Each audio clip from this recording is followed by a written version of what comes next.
Hi hello எல்லோருக்கும் வணக்கம். இன்னைக்கு நாம Tirumala Tirupati info by KHM சேனல்ல திருமலை திருப்பதி கோவிலினுடைய கருவறைக்குள் இன்னைக்கு வருகை தந்த கிளிகளை பற்றியும் மார்ச் மாத தரிசன டிக்கெட் புக் செய்வதற்கு உதவியாக இருக்கக்கூடிய வகையில் மார்ச் மாதத்தில் திருமலை மற்றும் திருப்பதியில் நடக்கும் முக்கியமான விழாக்கள், முக்கியமான நாட்களை பற்றி பார்க்க போகிறோம். திருப்பதி கோவிலினுடைய கருவறைக்குள் பெருமாளுக்கு பக்கத்தில் வந்த கிளிகள் கேட்கறதுக்கே ரொம்ப இன்ட்ரெஸ்டிங்காக இருக்கு இல்லையா? ஒன்றல்ல இரண்டல்ல, ஆனால் 3 கிளிகள் இன்னைக்கு திருப்பதி கோவில் கருவறைக்குள்ள பெருமாளுக்கு பக்கத்தில் வந்திருக்கு. இதனை பற்றி ஏற்கனவே ஒரு வீடியோ 4-5 நாட்களுக்கு முன்னாடி நான் போஸ்ட் பண்ணியிருந்தேன். இன்னைக்கு மார்கழி மாதத்தினுடைய முதல் நாள்.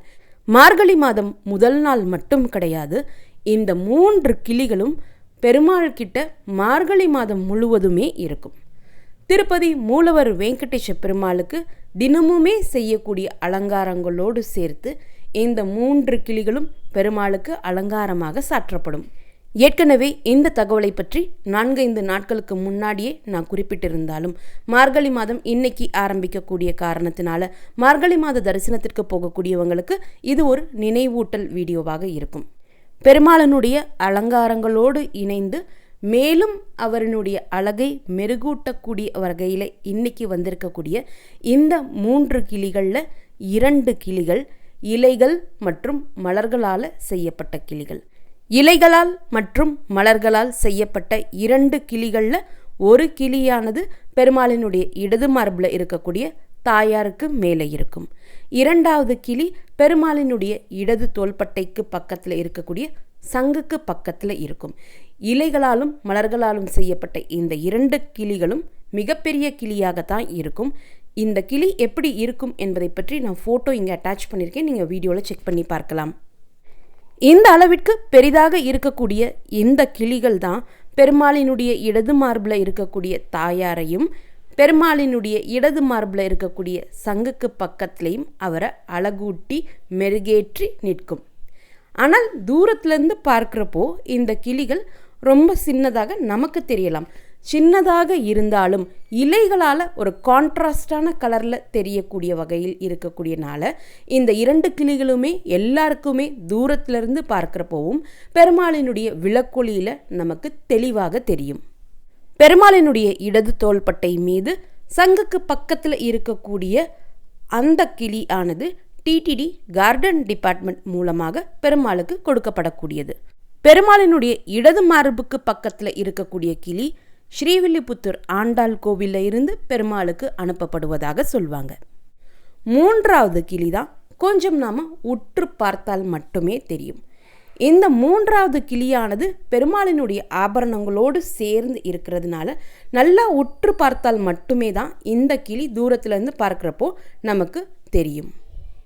இந்த கிளி ரத்தினங்கள் மற்றும் வைரத்தால் செய்யப்பட்ட கிளி.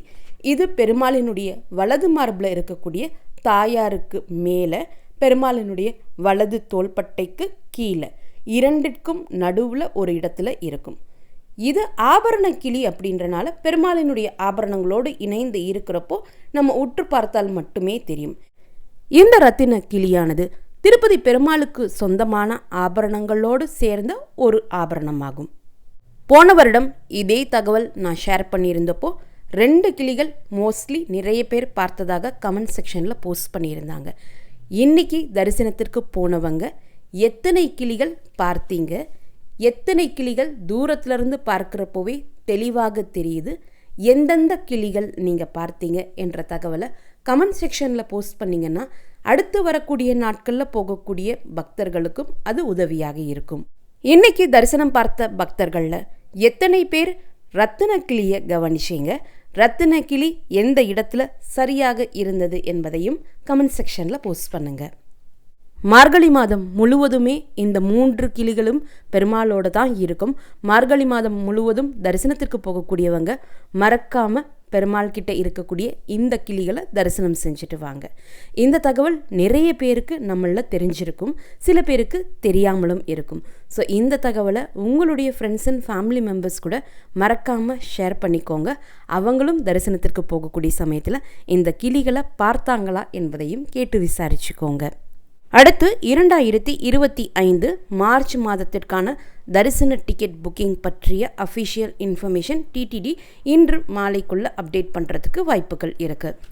மார்ச் மாதம் திருமலை மற்றும் திருப்பதியில் நடக்கக்கூடிய முக்கியமான விழாக்கள் மற்றும் முக்கியமான நாட்கள் பற்றிய தகவல்கள் தெரிஞ்சுக்கிட்டோம்னா மார்ச் மாத தரிசன டிக்கெட் புக் பண்ணுறதுக்கு அது நமக்கு கொஞ்சம் யூஸ்ஃபுல்லாக இருக்கும். அதனை பற்றிய தகவல்கள் இப்போ நம்ம பார்க்கலாம். மார்ச் 5ஆம் தேதி கிருத்திகை நட்சத்திரம், மார்ச் 6ஆம் தேதி ரோகிணி நட்சத்திரம். அன்றைய நாள் சஷ்ரதீப அலங்கார சேவாவில் நவநீத கிருஷ்ணர் பக்தர்களுக்கு தரிசனம் கொடுப்பார். மார்ச் 6ஆம் தேதி தரிகொண்ட லக்ஷ்மி நரசிம்ம சுவாமி கோவிலினுடைய பிரம்மோற்சவம் ஆரம்பமாகுது. மார்ச் 9ஆம் தேதி திருமலை கோவிலினுடைய வருடம் ஒரு முறை மட்டுமே நடக்கக்கூடிய தெப்போத்சவ விழா ஆரம்பமாகுது. இந்த தெப்போத்சவம் விழா தொடர்ந்து 5 நாட்களுக்கு நடக்கும். மார்ச் 9ஆம் தேதி தொடங்கி மார்ச் 13ஆம் தேதி வரைக்கும் திருமலையில் தெப்போத்சவ விழா நடக்கும். மார்ச் 9ஆம் தேதி புனர்பூச நட்சத்திரம்.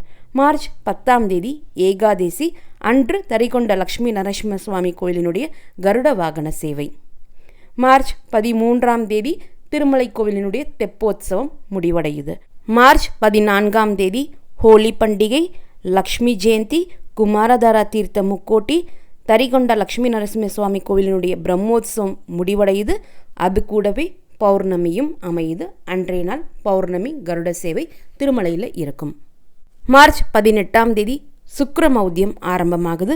மார்ச் 22ஆம் தேதி சாலிவாகன சாகம் ஆரம்பமாகுது.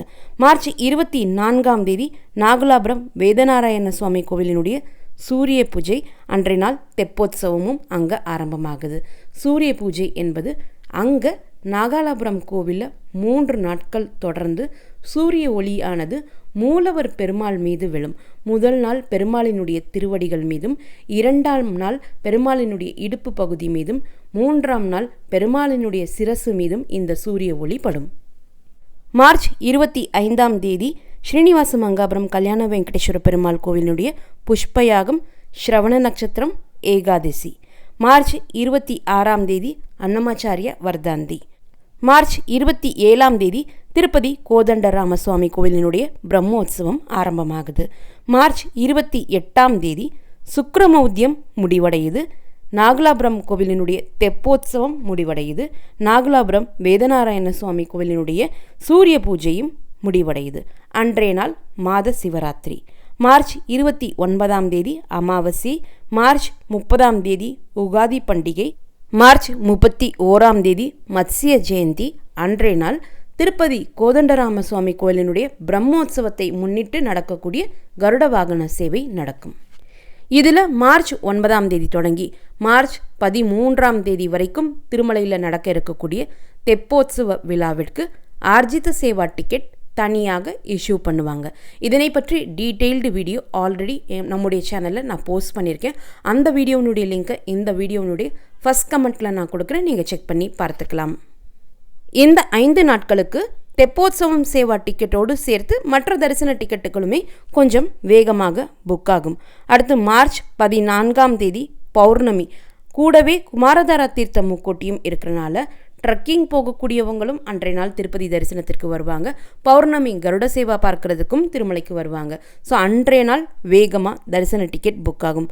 மார்ச் 10ஆம் தேதியும் 25ஆம் தேதியும் இந்த 2 நாட்களும் ஏகாதசி திதி அமையக்கூடிய காரணத்தினால இந்த 2 நாட்களும் டிக்கெட்ஸ் வேகமாக புக் ஆகும். மார்ச் 30ஆம் தேதி யுகாதி பண்டிகை. தெலுங்கு மக்களுக்கு அது புத்தாண்டு அப்படின்றனால தெலுங்கு மக்களினுடைய வருகையானது திருமலைக்கு அன்றைய நாள் கொஞ்சம் குறைவாக இருக்கும். ஸோ நார்மலாக இருக்கக்கூடிய மற்ற நாட்களை கம்பேர் பண்ணுறப்போ அந்த நாள் கொஞ்சம் பக்தர்களுடைய வருகையானது கம்பேரிட்டிவ்லி குறைவாக இருக்கும்.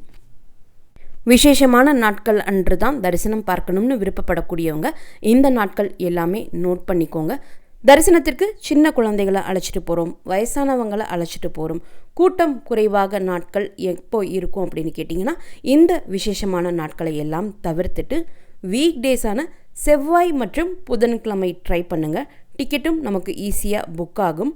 அந்த நாட்கள் கூட்டமும் கம்பேரிட்டிவ்லி குறைவாக இருக்கும். இந்த தகவல்கள் எல்லாமே உங்களுக்கு பயனுள்ளதாக இருந்திருக்கும்னு நம்புகிறேன். இந்த வீடியோவை நீங்கள் பார்க்குறது மட்டும் இல்லாமல் உங்களுடைய ஃப்ரெண்ட்ஸ் அண்ட் ஃபேமிலி மெம்பர்ஸ் கூட ஷேர் பண்ணும்போது அவங்களுக்குமே ரொம்ப யூஸ்ஃபுல்லாக இருக்கும். திருமலை மற்றும் திருப்பதி பற்றிய மேலும் பல தகவல்களுக்கு மறக்காமல் எங்களுடைய சேனலை சப்ஸ்கிரைப் பண்ணிக்கோங்க. மீண்டும் ஒரு நல்ல காணொளியில் உங்களை சந்திக்கும் வரை நன்றி, வணக்கம்.